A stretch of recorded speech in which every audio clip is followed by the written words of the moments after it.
1984년 3월 6일로 거슬러 올라갑니다. 당시 영국 국민석탄국은 요크셔 지역에 위치한 커튼우드 광업소를 폐쇄하겠다고 기습적으로 발표했습니다. 이 발표는 광부들에게 엄청난 충격이자 배신이었죠. 왜냐하면 불과 얼마 전까지만 해도 석탄국은 해당 광업소가 앞으로도 수년 동안 더 운영될 수 있다고 공식적으로 약속했기 때문입니다. 광부들은 직감했습니다. 커튼우드의 폐쇄는 단지 시작일 뿐이며 이는 국민석탄국이 계획한 시스템적인 광산 폐쇄와 대규모 인원 감축 계획의 일부라는 사실을 말이죠. 만약 이 광산들이 차례로 문을 닫게 된다면 수만 명에 달하는 광부들이 순식간에 생계수단을 잃게 될 절망적인 상황이었습니다. 바로 이러한 배경 속에서 영국 전후 역사상 최대 규모의 광부 대파업이 폭발하게 됩니다. 상황은 급격히 악화되었고 국가는 비상사태에 직면했죠. 전국 각지에서 차출된 경찰력의 약 90%가 파업이 가장 격렬하게 벌어지던 남요크셔와 노팅엄셔 지역으로 긴급 투입되었습니다. 경찰은 파업 현장을 통제하는 데 모든 에너지를 쏟아부어야 했고 그 외 지역의 치안은 극도로 취약해졌죠. 하지만 이 거대한 국가적 혼란의 틈바구니, 경찰력이 심각하게 부족해진 베드포드셔, 버킹엄셔, 그리고 테임즈강 유역의 삼각지대 어둠 속에서 한 남자가 연쇄적인 범죄를 저지르기 시작했습니다. 4월 11일 밤, 베드포드셔 경찰국으로 한 통의 다급한 신고 전화가 접수되었습니다. 신고자는 레이턴 바저드에 거주하는 74세의 독거노인 에린 부인이었습니다. 부인의 진술은 소름 끼칠 정도로 구체적이었죠. 밤 10시경 그녀가 평소처럼 잠자리에 들기 위해 준비하던 찰나 침실 문 앞에 낯선 남자가 갑자기 나타났습니다. 남자는 머리에 복면을 쓰고 있었지만 그 사이로 갈색 곱슬머리 한 가닥이 삐져나와 있었습니다. 또한 그의 두 손에는 두꺼운 오토바이용 가죽 장갑이 끼워져 있었습니다. 남자는 엽총을 들고 부인을 위협했죠. 에린 부인은 공포 속에서도 필사적으로 저항했지만 결국 체력의 한계를 극복하지 못하고 끔찍한 신체적 유린을 당하고 말았습니다. 경찰은 즉시 현장 조사에 착수했습니다. 피해자인 에린 부인을 보호하기 위해 전담 경관을 배치해 정성껏 돌보는 한편 범인이 남긴 미세한 섬유 샘플과 침입 흔적들을 꼼꼼히 수집했습니다. 조사 결과 범인은 폭이 약 8mm 정도인 평평한 드라이버를 사용해 문을 따고 들어온 것으로 밝혀졌습니다. 그런데 수사팀은 이 드라이버에서 아주 특이한 점을 발견했습니다. 드라이버 날의 한쪽 끝에 아주 선명하게 이가 빠진 것 같은 결함이 있었던 것입니다. 이 사건으로 인해 에린 부인의 삶은 완전히 파괴되었습니다. 그녀는 40년 동안 정들었던 소중한 집을 떠나 결국 요양원으로 거처를 옮겨야만 했죠. 그녀는 그날의 기억 때문에 죽는 날까지 밤에 불을 끄지 못하는 극심한 공포증에 시달렸습니다. 하지만 누구도 예상하지 못했습니다. 이것이 앞으로 벌어질 거대한 비극의 아주 작은 시작에 불과했다는 사실을 말이죠. 수사가 진행되면서 경찰은 소름 끼치는 공통점을 발견했습니다. 에린 부인의 집에 침입할 때 쓰인 그 이가 빠진 8mm 드라이버의 흔적이 이미 한 달 전부터 주변 마을에서 발생한 5-6건의 기괴한 야간절도 사건 현장에서도 똑같이 발견된 것입니다. 이 도둑은 매우 기이한 행동 패턴을 보였습니다. 그는 단순히 물건을 훔치는 데 그치지 않았죠. 그는 금품을 챙긴 뒤 집주인의 휴가 사진들을 거실 바닥으로 가져와 말발굽 모양으로 정교하게 펼쳐두었습니다. 때로는 집주인의 가죽 벨트나 넥타이를 사진 옆에 가지런히 정돈해 두기도 했죠. 경찰은 이 기괴한 절도범과 에린 부인을 공격한 자가 동일 인물일 가능성이 매우 높다고 판단했습니다. 하지만 당시 수사 상황은 최악이었습니다. 광부 대파업으로 인해 대부분의 인력이 차출된 베드포드셔 경찰국은 일상적인 치안 유지 업무만으로도 이미 한계에 부딪힌 상태였죠. 수사팀은 이 복잡하고 기괴한 사건을 추적할 여력이 전혀 없었습니다. 그러나 죄 없는 피해자들을 보호하고 범인을 반드시 잡아야 한다는 의지 아래 사건은 형사조사국으로 입첩되었습니다. 이후 브라이언 프리켓 형사가 이번 염세 범죄 수사의 핵심 책임자로 임명되었습니다. 그는 즉시 모든 사건 자료를 처음부터 다시 정리하기 시작했죠. 브라이언 형사는 현장에서 수집된 물증들을 면밀히 검토한 뒤 당시로선 최첨단 과학수사 기법인 DNA 기술을 활용하기 위해 레스터 대학교의 전문 교사를 직접 찾아갔습니다. 하지만 돌아온 답변은 희망적이지 않았습니다. 교수는 이 기술이 실제 범죄 수사에 적용돼 범인을 가려내려면 최소 9개월에서 1년이라는 시간이 더 필요하다고 말했습니다. 당장 범인을 잡아야 했던 브라이언 형사는 좌절할 법도 했지만 포기하지 않았습니다. 그는 언젠가 과학기술이 비약적으로 발전해 이 유령 같은 범인을 잡아줄 날이 올 것이라 굳게 믿었죠. 그는 현장에서 채취한 아주 미세한 섬유 조각 하나까지도 완벽하게 보존하도록 지시하며 범인과의 기나긴 싸움을 준비하기 시작했습니다. 에린 부인의 비극적인 사건 이후에도 범인의 자취는 멈추지 않았습니다. 1984년 6월 8일 레이턴 바저드에서 약 50km 떨어진 헤드포터셔주의 트릭 마을에서 또 다른 기괴한 사건이 발생했습니다. 그날 밤 제프와 파멜라 펜폴드 부부는 고속도로 인근 골프클럽에서 열린 저녁 모임에 참석한 뒤 집으로 돌아왔습니다.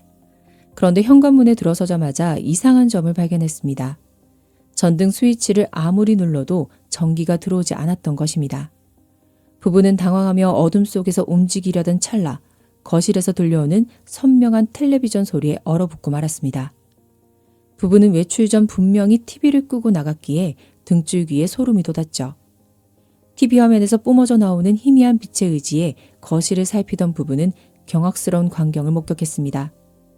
거실 카펫 위에는 그들의 소중한 가족 사진들이 한 장씩 정성스럽게 펼쳐져 있었고 그 곁에는 제프의 넥타이 2개와 가죽 벨트 2개가 정교하게 배치되어 있었습니다. 하지만 가장 기괴한 것은 따로 있었습니다. TV 바로 앞에 의자 2개를 나란히 세우고 그 위에 침대 시트를 덮어 마치 어린아이들이 장난으로 만든 것 같은 텐트 모양의 구조물을 세워놓은 것입니다.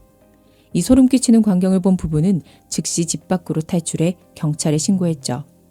경찰 조사 결과 범인은 잠기지 않은 뒷문을 통해 유유히 침입한 것으로 확인되었습니다.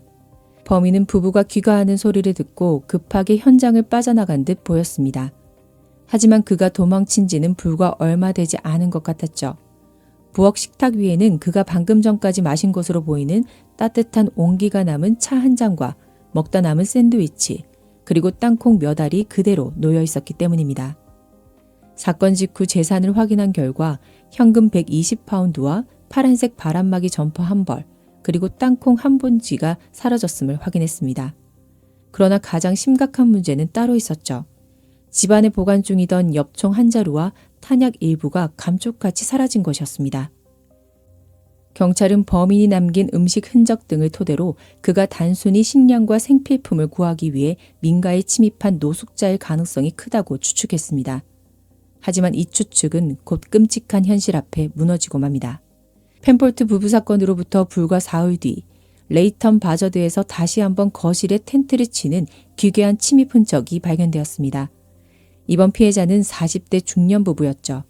그들의 거실 바닥에도 어김없이 사진첩에서 꺼낸 사진들이 말바굽 모양으로 깔려 있었고 식탁 위에는 범인이 먹다 남긴 비스킷 몇 조각과 마시다만 차 한 잔이 남겨져 있었습니다. 이번에 범인이 훔쳐간 것은 옷장에 있던 바지 한 벌뿐이었습니다. 하지만 진짜 공포는 그날 새벽 3시경에 터졌습니다.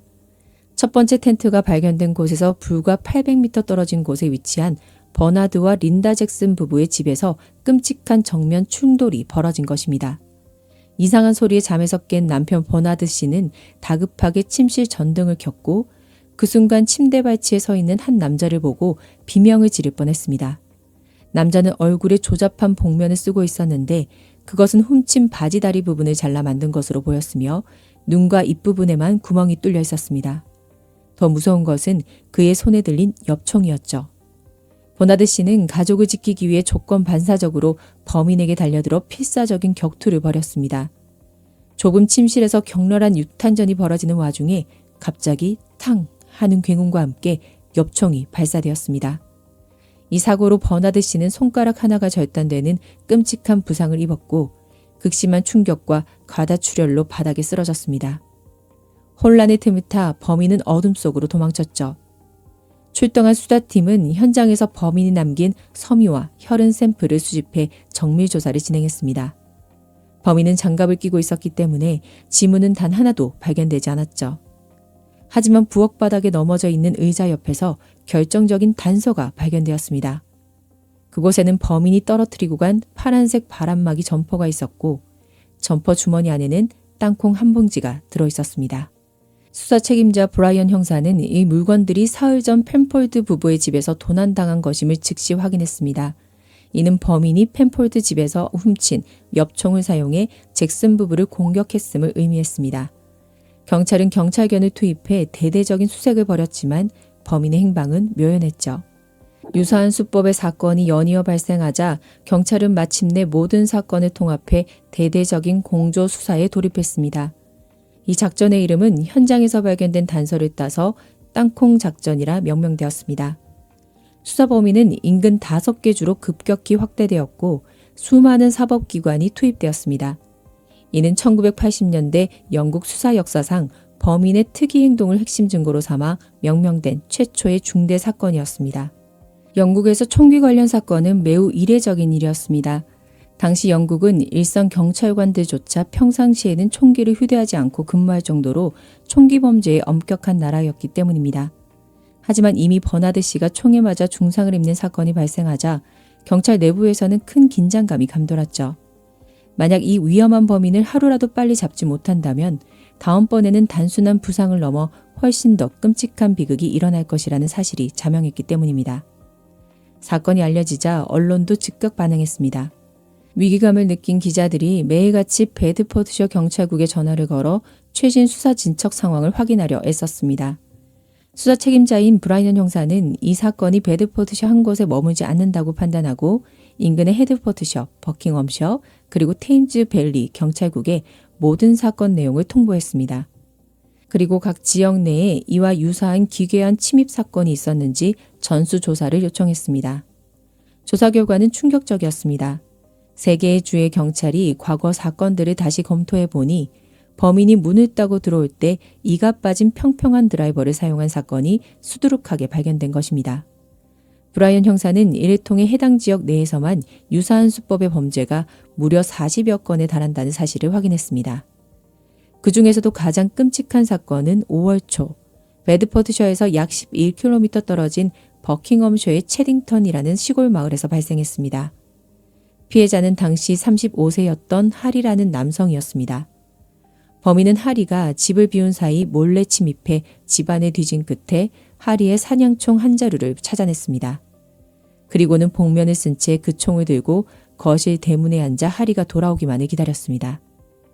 여자친구의 집에서 돌아와 현관문을 열던 하리는 자신의 총을 겨누고 있는 괴한과 마주해야 했습니다. 범인은 총으로 하리를 위협하며 밧줄로 그의 몸을 꽁꽁 묶은 뒤 침실로 끌고 갔습니다.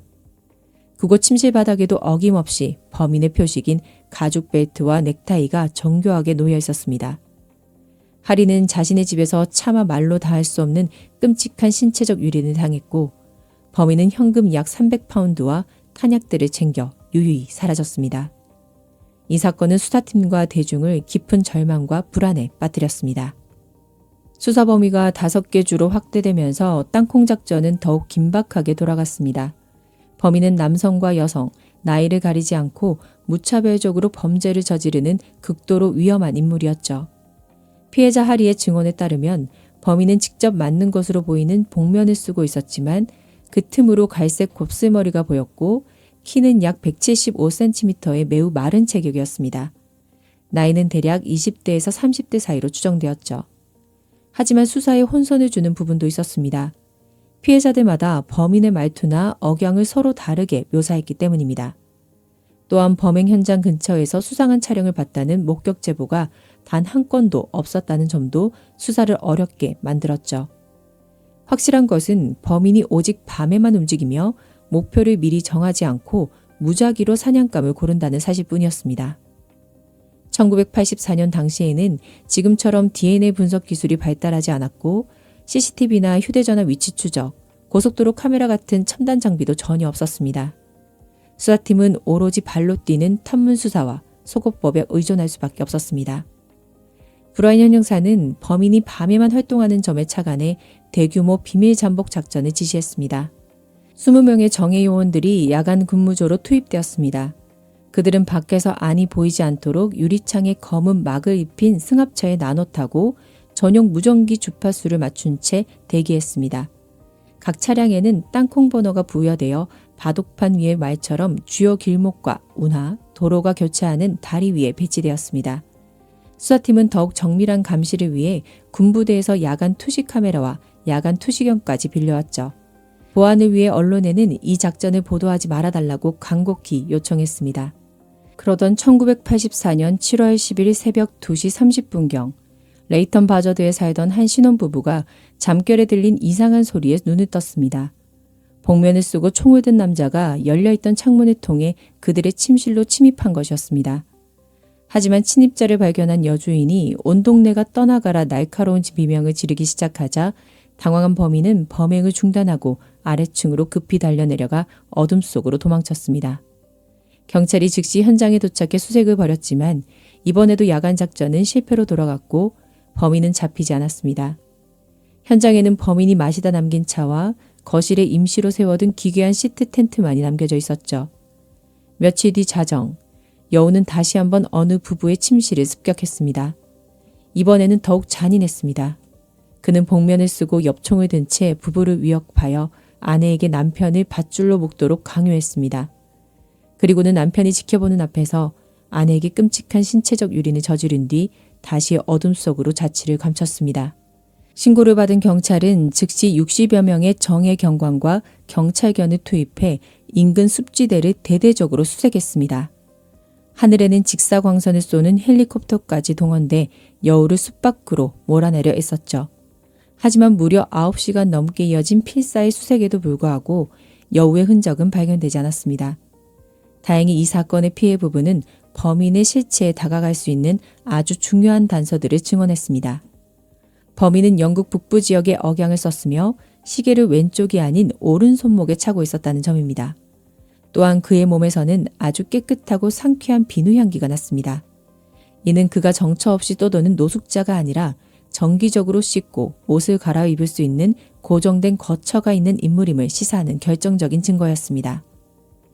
법의학팀은 피해자를 묶는 데 사용된 밧줄 매듭을 정밀 분석하던 중 그 사이에 끼어있던 아주 작은 하얀색 털뭉치를 발견했습니다. 분석 결과 이것은 매우 부드러운 앙고라 토끼의 털이었습니다. 수사팀은 이것이 범인이 착용하고 있던 오토바이용 가죽 장갑의 안감에서 떨어진 것이라고 판단했죠. 게다가 다른 섬유 샘플들을 적외선 스펙트럼을 분석한 결과 최초의 피해자였던 에린 부인이 채취한 증거물과 염료 배합이 완벽하게 일치한다는 사실이 밝혀졌습니다. 이로써 여러 지역에서 발생한 사건들이 모두 동일 범인 여우의 소행임이 과학적으로 증명되었습니다. 브라이언 형사는 여우의 사냥 범위가 점점 넓어지고 있다고 경고하며 수사망을 더욱 촘촘하게 좁혔습니다. 당시 매드포트셔 주민들의 공포는 상상을 초월했죠. 철물점에서는 잠금장치와 빗장이 동이 났고 방어용 사냥총과 칼의 판매량이 급격히 늘어났습니다.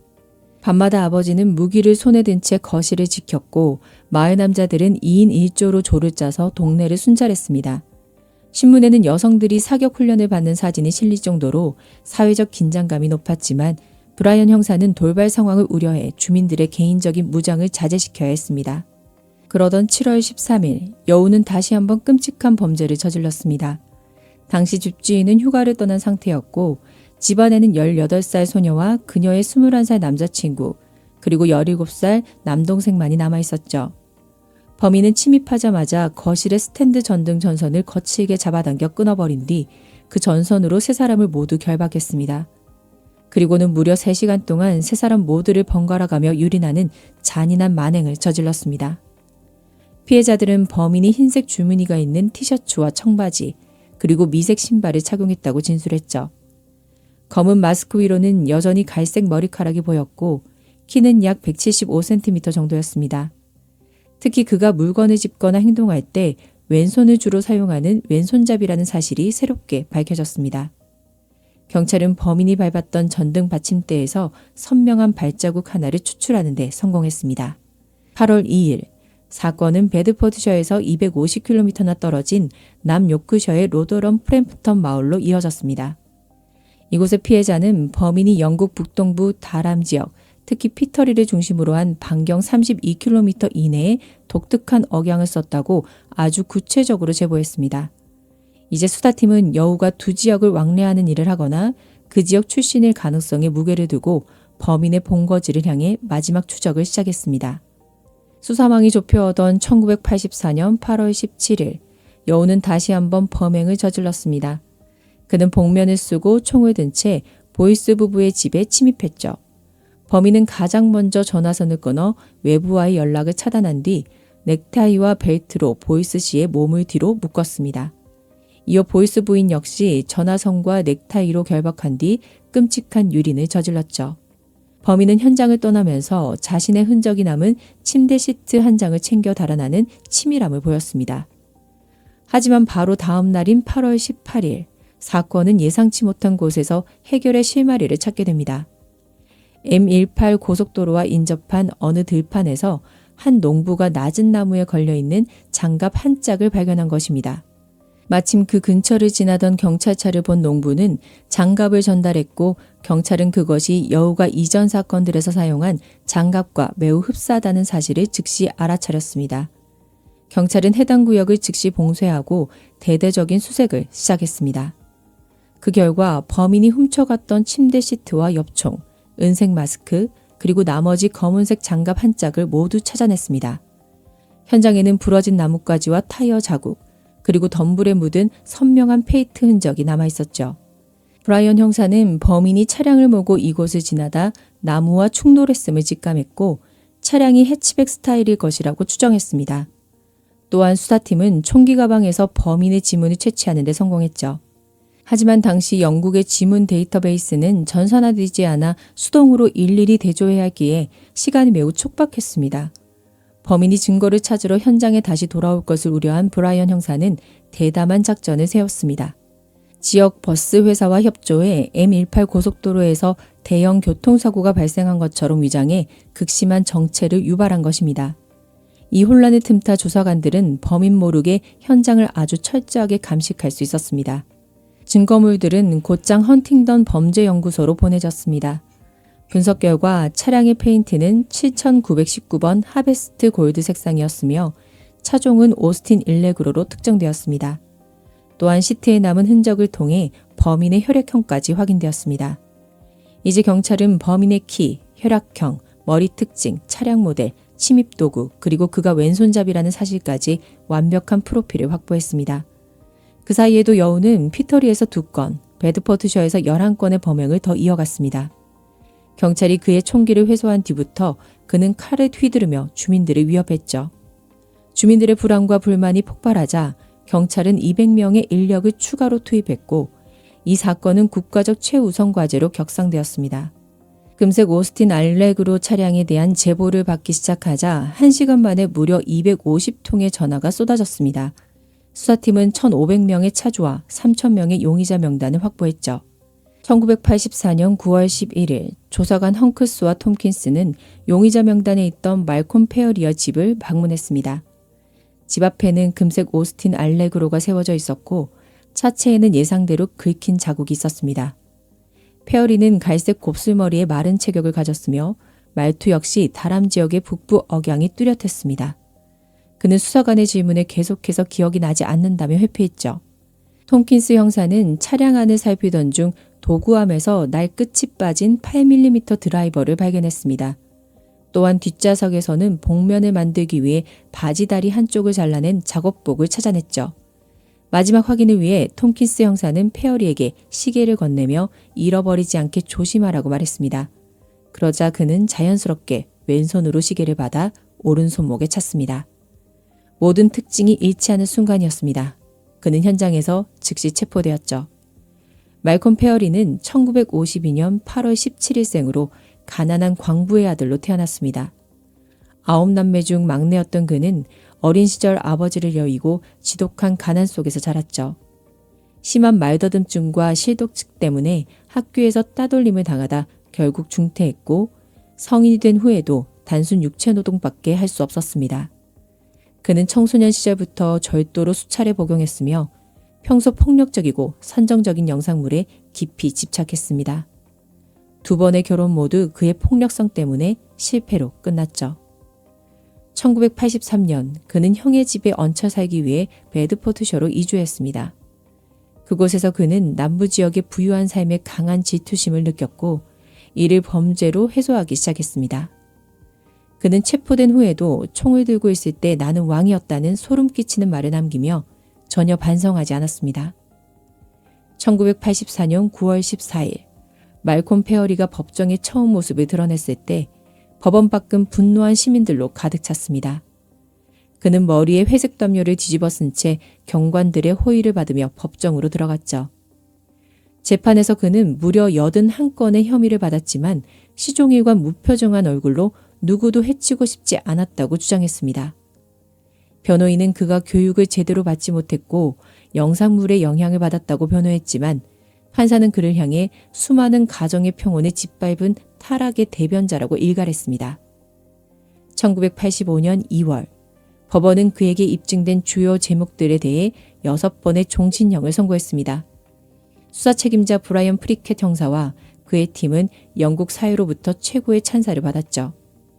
이 수사에는 당시 약 20만 파운드 이상의 막대한 예산이 투입되었으며 영국 역사상 최초로 메탈미키라고 불릴 컴퓨터 시스템을 도입해 수만 건의 데이터를 교차 분석한 기념비적인 사건으로 기록되었습니다. 말콤 페어리는 2023년 10월 가석방 신청을 냈지만 위원회로부터 거부당했습니다. 그리고 2024년 5월 28일 그는 헐교도소에서 병사하며 72세의 나이로 생을 마감했죠. 평화롭던 영국 마을들을 공포의 도가니로 몰아넣었던 여우의 기괴한 사냥은 그렇게 영원히 끝이 났습니다. 치밀한 계획과 기괴한 표식으로 수사망을 비웃던 말콤 페어리. 하지만 그의 뒤틀린 욕망은 결국 집념 어린 형사들의 추적과 과학수사에 힘합해 무릎을 꿇었습니다. 비록 그는 죽었지만 그가 남긴 상처는 여전히 피해자들의 가슴 속에 지워지지 않는 낙인으로 남아있습니다. 오늘 미스터리 수첩은 여기까지입니다. 구독과 좋아요, 댓글은 항상 큰 힘이 됩니다. 다음 시간에 뵐게요.